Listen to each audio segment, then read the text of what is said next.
সম্মানিত ভাইরা, আমরা 2 নম্বর কথা যেটা বলতে চাই সেটা হচ্ছে আদেশ মানতে হবে এবং শুনতে হবে। আদেশ মানা এবং শোনার ক্ষেত্রে কোনো প্রশ্ন করা যাবে না। রাসূলের অনেক হাদিস আছে, আল্লাহ রাব্বুল আলামিনের অনেক কোরআনের আয়াত আছে। যেমন আন আব্দুল্লাহ ইবনে উমর রাদিয়াল্লাহু আনহু ক্বালা ক্বালা রাসূলুল্লাহ সাল্লাল্লাহু আলাইহি ওয়াসাল্লাম আস-সামু ওয়াত-তাআতু আলাল মারিল মুসলিম ফিমা হাব্বা কারিহা। আব্দুল্লাহ ইবনে উমর বলেন, রাসূল আকরাম সাল্লাল্লাহু আলাইহি ওয়াসাল্লাম বলেছেন, মুসলমানদের দায়িত্ব আছে সামু ওয়াত-তাআতু, শোনা, আনুগত্য করা। প্রত্যেক মুসলিমের দায়িত্ব কে? শোনা, আনুগত্য করা। ফিমা আহাব্বা বা কারেহা, সেটা তার পছন্দ হোক অথবা অপছন্দ হোক। অনেক সময় হয়ে যায় না, দুপুরবেলায় মিছিলের আহ্বান ডাকলে আজকে টিসিরা কাজ, আজকে বলা হলো এই কাজটা করে আসতে হবে। অনেক সময় আমরা বলি এখন তো এই কাজটা না করলেই হইতো। কেন সংগঠনের নির্দেশ দিল? আমরা যখন মিছিল করেছি বলতে এত মিছিল কেন করতে হবে, এখন মিছিল করলেই তো গ্রেপ্তার হয়ে যাবে। আজকে মিছিল করে লোকজন গ্রেপ্তার হয়, বাড়ি বাড়ি আর থাকা যাবে না। সংগঠনের নির্দেশ কেন দিচ্ছে? এই প্রশ্ন করার সুযোগ ইসলামী আন্দোলন কর্মীদের নাই। ফিমা হাব্বা কারেহা। আল্লাহ রাসূলের আরো হাদিস আছে, আন উবাদা ইবনে সামিদ রাদিয়াল্লাহু তাআলা আনহু ক্বালা বায়ানা রাসূলুল্লাহ সাল্লাল্লাহু আলাইহি ওয়াসাল্লাম। উবাদা ইবনে সামিদ রাদিয়াল্লাহু তাআলা বলেন, আমরা রাসূলের কাছে কয়েকটি বিষয়ে বায়াত নিয়েছিলাম। তার একটা আছে আস-সামু ওয়াত-তাআতু ফিল উসরি ওয়াল ইসরি, শুনবো, আনুগত্য করব, দুঃসময় হোক আর সুসময় হোক। আমার সুসময় হোক আর দুঃসময় হোক, শুনবো, আনুগত্য করব। আল্লাহ রাসূলের সাহাবী উবাদা ইবনে সামিদ বলেন, এই বিষয়ে আমরা বায়াত গ্রহণ করেছিলাম। অল মুনশিতে অল মুনকারে, খুশির সময় হোক আর অখুশির সময় হোক, ওয়ালা আসারান আলাইনা, আর আমরা এমন বায়াত গ্রহণ করেছি রাসূলের কাছে যে আমরা প্রত্যেক ব্যক্তি একজন আরেকজনকে অগ্রাধিকার দিব। আমরা আমাদের জীবনের থেকে আরেকটি ভাইকে বেশি ভালোবাসবো। ইয়ারমুকের যুদ্ধের ঘটনা আমরা সবাই জানি, যে সবাই পানি পান করলো না, কিন্তু সবাই শাহাদাত বরণ করলো। পানি নেওয়ার সাথে বললো যে আমার থেকে অমুক ভাই বেশি পিপাসার্থ, তাকে পানি দেন। সে আরেকজনের কাছে গেল, সে বললো যে আমার থেকে অমুক ভাই বেশি পিপাসার্থ। এরপরে যখন প্রথম ব্যক্তির কাছে ফিরে আসলো, সবাই শহীদ হয়েছে কিন্তু পানি কেউ পান করেনি। নিজের জীবনের থেকে আরেকজনকে বেশি ভালোবেসেছে। আজকে আমরা যে আন্দোলনের সাথে আছি, আমরা খাওয়া দাওয়া, চলাফেরা, কর্ম, সকল ক্ষেত্রে আমরা একজন আরেকজনকে আমার জীবনের থেকে বেশি অগ্রাধিকার দেব, ঠিক না? পারবো? আমরা আনুগত্যের উদাহরণ মুতার যুদ্ধ দেখেন, মুতার যুদ্ধ জায়েদ, তারপরে আব্দুল্লাহ বিন রাওহা, যারা শহীদ হয়েছে, যে 3 জন সেনাপতি, 3 জনের ব্যাপারে আল্লাহ রাসূল বলেছিলেন, তুমি সেনাপতির দায়িত্ব পালন করবে, তোমার যদি শহীদ হয়ে যাও তারপরে অমক, যদি শহীদ যায় তারপরে অমক। কিন্তু 3 জনকে এই দুনিয়া থেকে শাহাদাতের যে ভবিষ্যৎবাণী আল্লাহ রাসূল দিয়েছিলেন, তারা এই ভবিষ্যৎবাণী শোনার পরও যুদ্ধে যাওয়া থেকে বিরত ছিল। তারা জানে যুদ্ধে গেলে শহীদ হতে হবে। তারা কিভাবে দায়িত্ব পালন করেছে? উহুদের যুদ্ধ দেখেন, বদর যুদ্ধ দেখেন, খন্দকের যুদ্ধ দেখেন, প্রতিটা যুদ্ধে রাসূলের সাহাবীরা কি উজ্জীবিত হয়ে জীবন কুরবানির জন্য তারা যুদ্ধের ময়দানে ঝাঁপিয়ে পড়েছে। আজকে বাংলাদেশের এই সমাজ পরিবর্তনের জন্য আমি আগেই বলেছি, এই যুব সমাজকে প্রাণ দেওয়ার জন্য উজ্জীবিত হয়ে এগিয়ে যেতে হবে। ইব্রাহিম আলাইহিস সালাম যেভাবে ত্যাগ স্বীকার করেছেন, সেই আত্মত্যাগে নিজেদেরকে উজ্জীবিত হতে হবে। যদি আমরা সেটা উজ্জীবিত না হতে পারি, বাংলাদেশের সমাজ আমরা পরিবর্তন করতে পারবো না। এরপরে আমি বলি, আনুগত্যহীনতার পরিণাম। আনুগত্য যদি আমরা না করি, আমাদের পরিণতি কী হবে? 1 নম্বর আছে, নেক আমল সব বরবাদ হয়ে যাবে। আমরা যত ভালো কাজ করি না কেন, কোনো কাজ থাকবে না, সব কাজ খুঁয়ে যাবে। ইয়া আইয়ুহাল্লাযিনা আমানু আতিউল্লাহ ওয়া আতিউর রাসূল ওয়া লা তুবতিলু আমালাকুম, সূরা মুহাম্মাদের 33 নম্বরে আল্লাহ বলছেন, হে ইমানদার ব্যক্তিরা, তোমরা আল্লাহ এবং তার রাসূলের আনুগত্য করো। তোমরা কি তোমাদের সকল আমল বরবাদ করে দিতে চাও?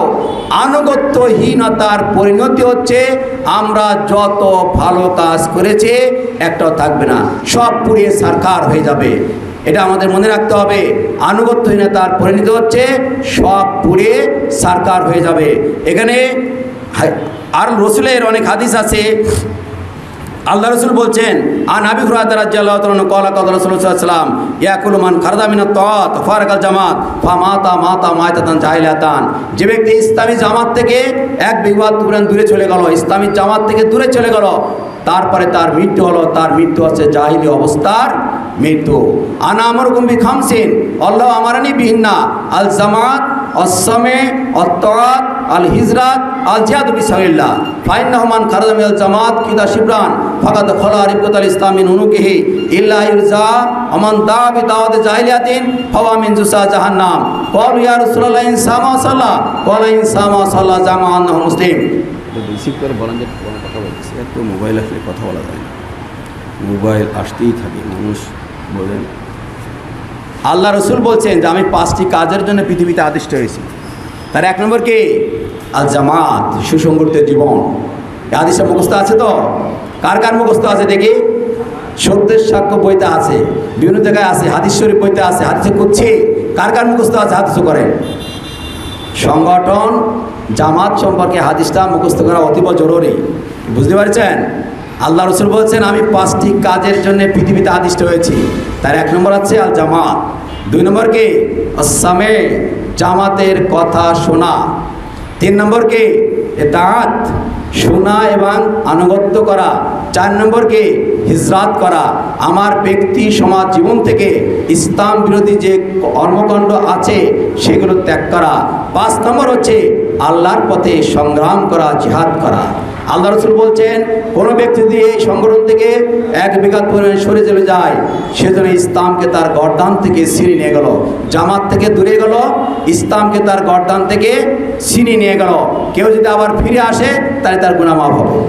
আবার কেউ যদি জাহিলি আদর্শের দিকে মানুষকে আহ্বান করে, আমান দা বি দাওয়াতি জাহিলিয়াতিন ফাহুয়া মিন জুসা জাহান্নাম, তার স্থান আছে জাহান্নাম। ক্বালু ইয়া রাসূলুল্লাহ ইনসামা সাল্লাহ, আল্লাহ রাসূলের সাহাবীরা বলেন সে যদি নামাজ পড়ে রোজা রাখে, জাহিলি আদর্শের দিকে মানুষকে আহ্বান করে, তার স্থান কি জাহান্নাম? আল্লাহ রাসূল বলেন ইনসামা ওয়া সামলা জামা আন্নাহু মুসলিম, সে যদি নামাজ পড়ে রোজা রাখে, প্রচার করে বেড়ায় মুসলমান, তারপরও তার স্থান আছে জাহান্নাম। এটা তো কঠিন হাদিস, আমি সব জায়গায় বলি না, আমি বলি কঠিন হাদিস, এটা আমার কথা না, রসুলের কথা। যে জাহিলি আদর্শের দিকে যারা মানুষকে আহ্বান করবে, জাহিলি আদর্শ কি? ইসলাম 2টি বিন্দুর মধ্যে যেমন সরলরেখা একটি, ইসলামের পথ একটি। ইসলাম ছাড়া বাংলাদেশে পৃথিবীতে যত আদর্শ আছে সকল আদর্শ আছে জাহিলি আদর্শ। জাতীয়তাবাদ বলেন, ধর্মনিরপেক্ষতাবাদ বলেন, তারপরে খ্রিস্টবাদ বলেন, জন্মান্তরবাদ বলেন, ভোগবাদ বলেন, যা বলেন না কেন, সমাজতন্ত্র বলেন, সকল আদর্শ আছে জাহিলি আদর্শ। আমান দাবি দাওয়াতি জাহিলিয়াতিন ফাহুয়া মিন জুসা জাহান্নাম, যে ব্যক্তি জাহিলি আদর্শের দিকে মানুষকে নিয়ে যাবে, মানুষের মুক্তির জন্য তুমি এই পথে আসো, এই পথে মুক্তি দেওয়া যাবে, এটা হচ্ছে জাহিলি পথ, তাহলে তার স্থান কোথায় হবে? জাহান্নাম। রসুলের সাহাবীরা বললেন হে আল্লাহর রাসূল, অনেকে তো আমাদের সাথে নামাজ রোজাও করে, তারা আবার বলে, তারা আবার ভিন্ন দিকে মানুষকে নিয়ে যায়, মুনাফিকি করে, তাদের স্থান কি হবে? আল্লাহ রাসূল বললেন যদি নামাজ রোজা করে তারপরও তার স্থান ওই দিকে। আমাদের সমাজে আছে না, হজ 3 বার করেছে, মসজিদের সামনের কাতারে দাঁড়িয়ে থাকে, আবার তাদের মিছিলের সামনে টুইমে দাঁড়িয়ে দেখবেন দাঁড়িয়ে টুইনে আছে না? সামনের কাতারে, শহর গ্রামে কম, শহরে জায়গা পাবেন না সামনের কাতারে, জায়গা তাদের জন্য সিলেক্ট আছে। আপনি বলবেন আপনার ধাক্কায় সরাই দেবে, আমি নিজে প্র্যাকটিক্যালি কথা বলছি, আপনাকে ধাক্কায় সরাই দেবে জায়গা আমার। 5 ওয়াক্ত নামাজ আপনার থেকেও সিরিয়াস, আইসা আগে বসে থাকবে, হজ করেছে 3 বার, আবার দেখবেন মিছিল হচ্ছে, সেই মিছিলের সামনে টুইমাদাইতে মিছিলও করছে। কাজেই নামাজ রোজা হজ জাকাতের মধ্যে ইসলাম সীমাবদ্ধ নয়। আল্লাহ রাব্বুল আলামিন বলেছেন উদখুলু ইয়া আইয়ুহাল্লাযিনা আমানু উদখুলু ফিস-সিলমি কাফা, হে ঈমানদার ব্যক্তিরা তোমরা ইসলামের ভিতরে পরিপূর্ণভাবে প্রবেশ করো। ইসলাম মানে শুধু নামাজ রোজা হজ জাকাত নয়, ইসলাম মানে আপনার সামাজিক জীবন, পারিবারিক জীবন, আপনার লেনদেন, অর্থনীতি, আপনার রাষ্ট্রনীতি, মানুষের মুক্তির জন্য যে স্লোগান আপনি দেন, যে রাজনীতি করেন, ওই জায়গায় কি কোরআন হাদিস বা ইসলাম নেই? ইসলাম আছে না? বাংলাদেশে যে আইন আদালত আছে, কোরআনের মধ্যে 500টা দণ্ডবিধি আইন আছে, 500। বাংলাদেশে যে ব্যবসা করেন, ব্যবসার মধ্যে ইসলামের আইন আছে না? হালাল হারাম আছে না? আপনি যে রাজনীতি করেন, আল্লাহ তো সুস্পষ্ট বলেছেন ইয়া আইয়ুহাল্লাযিনা আমানু হাল আদুল্লুকুম আলা তিজারাতিন তুনজিকুম মিন আযাবিন আলীম তু'মিনুনা বিল্লাহি ওয়া রাসূলিহি ওয়া তুজাহিদুনা ফি সাবিলিল্লাহ বিআমওয়ালিকুম ওয়া আনফুসিকুম যালিকুম খায়রুল লাকুম ইন কুনতুম তা'লামুন। তোমাদেরকে আমি কি কঠিন দুজকের আযাব থেকে মুক্তি পাওয়ার জন্য পথ দেখাবো? সে পথ হচ্ছে আল্লাহর রাসূলের প্রতি ঈমান আনো, আর তোমাদের জান আর মাল দিয়ে দ্বীন প্রতিষ্ঠার জন্য সংগ্রাম করো, দ্বীন প্রতিষ্ঠার জন্য সংগ্রাম করো, ইসলাম প্রতিষ্ঠার জন্য সংগ্রাম করো, ইসলামী বিধান প্রতিষ্ঠার জন্য সংগ্রাম করো। শারা লাকুম মিনাদ দ্বীন মা ওয়াসা বিহি নূহা ওয়াল্লাযী আওহাইনা ইলাইকা ওয়া মা ওয়াসাইনা বিহি ইব্রাহিমা ওয়া মূসা ওয়া ঈসা আন আকিমুদ দ্বীন। আল্লাহ কি বলেছেন?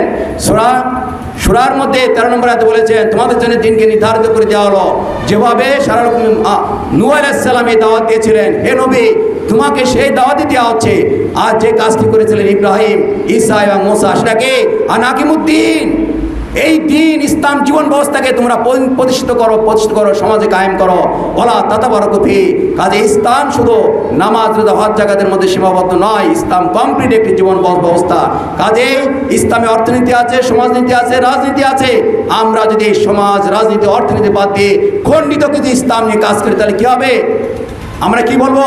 আপাতুমিনাই বাজিল কিতাব ওয়াতাকফুনাই বাজ ফামা জাযাউ মাইয়াফাল জালিকা ইল্লা খিজুন ফিল হায়াতিদ দুনিয়া ওয়া ইয়াউমুল কিয়ামা ইরাদুনা ইলা আশাদিল আযাব। আল্লাহ সুস্পষ্ট বলছেন তোমরা যদি কোরআনের কিছু অংশ মানো আর কিছু অংশ না মানো তাহলে দুনিয়ায় লাঞ্ছিত হবে, আখিরাতে কঠিন ভয়াবহ শাস্তি তোমাদেরকে দেওয়া হবে। আমার কথাটা কি বোঝা গেছে? বুঝতে পেরেছেন? যাও, এরপরে বলা আছে আমরা যদি আনুগত্য না করি হিদায়াত থেকে বঞ্চিত হয়ে যাব। আল্লাহ রাব্বুল আলামিন বলেছেন ওয়াইন তুতিউ তাহতাদু মা আলা রাসূলিল্লাহ বালাগ, তোমরা যদি আনুগত্য করো হিদায়াত প্রাপ্ত হবে, সঠিক পথে থাকবে, সিরাতুল মুস্তাকিমের পথে থাকবে। আর আনুগত্য না করলে তুমি পথভ্রষ্ট হয়ে যাবে, বিভ্রান্ত হয়ে যাবে, সমাজের অপসংস্কৃতি তোমার জীবনকে ধ্বংস করে দেবে কি না? আজকে জামাত ইসলামের মধ্যে একটি সংগঠন আসার কারণে এটা আমাদের সৌভাগ্য, আল্লাহ শুকরিয়া আদায় করতে হয়। আজকে হাজারো মানুষের মধ্যে থেকে আমাদের যুবকদেরকে ইসলামী আন্দোলন যেন আল্লাহ কবুল করেছেন। আজকে সামাজিক যে অবক্ষয়, মদ, জুয়া, আজকে গাঁজা, আজকে যেভাবে যুব সমাজকে আকর্ষণ করেছে, যার নেশাগ্রস্ত হয়ে যুব সমাজ ধ্বংস হয়ে যাচ্ছে, তার পাশে আমরা বিপরীত দিকে সব কিছু ত্যাগ করে আমরা ইসলামী আদর্শ প্রতিষ্ঠার জন্য সংগ্রাম করছি। এই জন্য আল্লাহর হাজারো শুকরিয়া আদায় করতে হবে। আল্লাহ রাব্বুল আলামিন যেটা বলেছেন ওয়াজাহিদু ফিল্লাহি হাক্কা জিহাদিহি ওয়াস্তাবাকুম, তোমরা আল্লাহর দ্বীন প্রতিষ্ঠার জন্য জিহাদ করে যাও, যে জিহাদ করা উচিত, কারণ তোমাদের জন্য তোমাদেরকে আমি আন্দোলনের জন্য বাছাই করেছি। আমার মতো যুবক, আপনাদের মতো যুবক, আমরা যারা এই আন্দোলনের সাথে শরীক হয়েছিলাম, এখনো আছি, আল্লাহর একান্ত রহমতে কিন্তু এটা সম্ভব হয়েছে। বাংলাদেশের সামাজিক, সাংস্কৃতিক যে অবক্ষয় আছে, অপরাজনীতি আছে, অন্য রাজনৈতিক দলে যাবেন, সাথে সাথে আপনি আর্থিক সুযোগ সুবিধা পাবেন। আমার মনে পড়ে একদিন একটি ছেলে, আমি খুলনায় হাসপাতালে আছি, হাসপাতালে একটা ছেলে বাড়ি তার বাগেরহাটের চিতলমারি উপজেলার একটা ছেলে আসে নার্সকে বলছে আমার একটা সিট দেবেন না, গরম দিচ্ছে চোখ পাকায়। আমি চিতলমারি উপজেলার অমক ইউনিয়নের অমক ওয়ার্ডের ছাত্রলীগের সমাজ কল্যাণ সম্পাদক, বুঝতে পারছেন? আমি নার্স আমাকে ডাকিনি করে স্যার কী কয়েকটি শোনেন দি, ও নাকি চিতলমারি উপজেলার অমুক ইউনিয়নের অমুক ওয়ার্ডের সমাজ কল্যাণ সম্পাদক। সেই দাপট আমার দেখাচ্ছে ওর সিট দিতে হবে, আমাদের সিট নাই। অন্য রাজনৈতিক দল করবেন, আপনি যত ভাগ বটরা আছে সব জায়গায় সুযোগ সুবিধা পাবেন। ইউনিয়ন থেকে শুরু করে উপজেলা চেয়ারম্যান, বিভিন্ন জায়গায় হাওড় দখল, বাওড় দখল, নদী দখল, চাঁদাবাজি, সব জায়গায় আপনি পাবেন। কিন্তু জামাত ইসলামীকে আপনি পাবেন? কিছু পাবেন? তাহলে সব কিছু জাগতিক সুযোগ সুবিধা থেকে বঞ্চিত হয়ে বাদ দিয়ে আপনি জামাত ইসলামীতে যোগ দিয়েছেন কেন? আখিরাতের মুক্তির জন্যে, আখিরাতের নাজাতের জন্যে। আমরা বিশ্বাস করি দুনিয়ার জীবন শেষ নয়, আখিরাতে আরেকটি জীবন আছে, যে জীবনে আমাদের সবাইকে সেখানে হিসাব দিতে হবে। এই যে ঘুমায় আমাদের এখানে সামনে বেশি ঘুমায়, ফাম্মা মান উতিয়া কিতাবাহু বিয়ামিনিহি ফায়াকুলু হাউ মুকরাউ কিতাবিয়া ইন্নী জানানতু আন্নী মুলাকিন হিসাবিয়া ফাহুয়া বিঈশাতিন রাদিয়া ফি জান্নাতিন আলিয়া কুতুবুহা দানিয়া কুলু ওয়াশরাবু হানিয়াম বিমা আসলাফতুম ফিল আইয়ামিল খালিয়া ওয়া মান উতিয়া কিতাবাহু বিশিমালিহি ফায়াকুল ইয়া লাইতানি লাম উতা কিতাবিয়া ওয়া লাম আদরি মা হিসাবিয়া ইয়া লাইতা কানাতিল কাজিয়া মা আগনা মালিয়া হালাকানি সুলতানিয়া লাকরায়া। সূরা হাক্কার মধ্যে আল্লাহ বলছেন কিয়ামতের কঠিন ময়দানে যখন আপনাদেরকে উত্থিত করা হবে, সেদিন এক শ্রেণীর মানুষ বলবে আরে আমার আমলনামা তোমরা দেখো কত সুন্দর আমলনামা, আমি বিশ্বাস করতাম আমাদের একদিন এই জীবনের এহকালীন জীবনের সকল হিসাব নিয়ে আখিরাতে আমাদেরকে আল্লাহর সামনে দাঁড়াতে হবে, দেখো আমার হিসাব কত সুন্দর। সেদিন তাকে বলা হবে তুমি কি করো, বেহেশতের ভিতরে প্রবেশ করো, এখানে হানিমুন করো, এখানে খাওয়া দাওয়া ফুর্তি করো। আবার আরেকজন যখন উঠবে সে বলবে হায় আমার আমলনামা কত খারাপ, আজকে এই আমলনামা আমাকে কেন দেওয়া হলো? আমার মৃত্যু যদি শেষ হয়ে যেত আর কোনো আমলনামা আমাকে না দেওয়া হতো, হাই ও হালাকান সুলতান, সে মৃত্যু যদি ঠিক শেষ হয়ে যেত কত না ভালো হতো। আজকে আমার আমলনামা দিয়ে আমার কি হবে? তখন তাকে বলা হবে তোমাকে জান্নাতে জাহান্নামে নিক্ষেপ করা হবে। সেদিন মানুষের কোনো সম্পদ, মানুষের পদ পদবি কোনো কাজে আসবে না। হাজার হাজার কোটি টাকা, মন্ত্রী, এমপি, এসপি, ডিসি, এই পদ পদবি সেদিন মানুষের কোনো হালাকানি সুলতানিয়া, তার সুলতানাত, তার শক্তি, তার দাপট আল্লাহর দরবারে কোনো কাজে আসবে না। এই জিনিসকে, এই বিশ্বাস আমাদের মধ্যে আছে বিদায় দুনিয়ার জাগতিক সকল অর্থনৈতিক সুযোগ সুবিধা থেকে বঞ্চিত হয়ে আমরা জামাত ইসলামের সাথে সম্পৃক্ত হয়েছি। আমি যুবক ভাই যারা আজকে আছে, শার্শা ইউনিয়ন, বড় ইউনিয়ন, নাবরণ বাজার সহ আমি সবাইকে বলতে চাই, শার্শা ইউনিয়ন জামাত ইসলামের ইউনিয়ন। এই ইউনিয়নের আজকের যে যুবকরা আছে তারা যদি ফুলে ওঠে, যুবকরা যদি মাঠে ময়দানে ভূমিকা পালন করতে পারে, আমাদের যুবকদের যে উজ্জীবিত যুবক ওই আবু সাইদের মতো তরুণ যেভাবে রক্ত দিয়েছিল, জীবন দিয়েছিল, পুলিশের গুলির মুখে বুক পেতে বলেছিল আমার বুকে তোমরা গুলি করো, আমি দেশকে ভালোবাসি, দেশের স্বাধীনতা চাই, মানুষের মুক্তি চাই, এই মুক্তির জন্য সার যুবকরা যদি কাজ করে এখানে কোনো শক্তি নাই জামাত ইসলামের সামনে দাঁড়াতে পারে। আমি যুবকদেরকে সর্বশেষ কথা বলতে চাই, আগামী জাতীয় যে নির্বাচন হবে সেই নির্বাচনে যাতে কেউ ভোট ডাকাতি করতে না পারে, পেশি শক্তি প্রয়োগ করতে না পারে, মানুষের এই ভোটের অধিকারকে হরণ করতে না পারে। অতীতে আমরা যেভাবে ভোট দিতে পারিনি সেই ভোট আবারও ডাকাতি করার জন্য এক শ্রেণীর মানুষ বিভিন্নভাবে হুঙ্কার দিচ্ছে, হুমকি দিচ্ছে যে তারা বলে নির্বাচন তো ডেট দরকার নেই, আমরাই ডেট দেব, তারা মনে হয় যে এখনই ক্ষমতায় চলে যাবে। এই ভয় ভীতি দিয়ে যে জনগণকে ভীতি সৃষ্টি করছে, সার যুব বাহিনী প্রতিটা গ্রামে যদি প্রতিরোধ করে তোলে যে এখানে কোনো ভোট কাটাকাটি চলবে না, ভীতি সঞ্চার চলবে না, এখানে কালো টাকার কোনো দাপট চলবে না, পেশি শক্তির কোনো দাপট চলবে না, প্রত্যেক মানুষকে ভোট কেন্দ্রে আসার সুযোগ সৃষ্টি করে দিতে হবে, ভোটের অধিকার প্রতিষ্ঠার জন্য আপনাদেরকে কাজ করতে হবে। তাহলে সারসায় আমার বিশ্বাস এখানে বাংলাদেশ জামাত ইসলামের প্রার্থী বিজয়ী হবে ইনশাল্লাহ।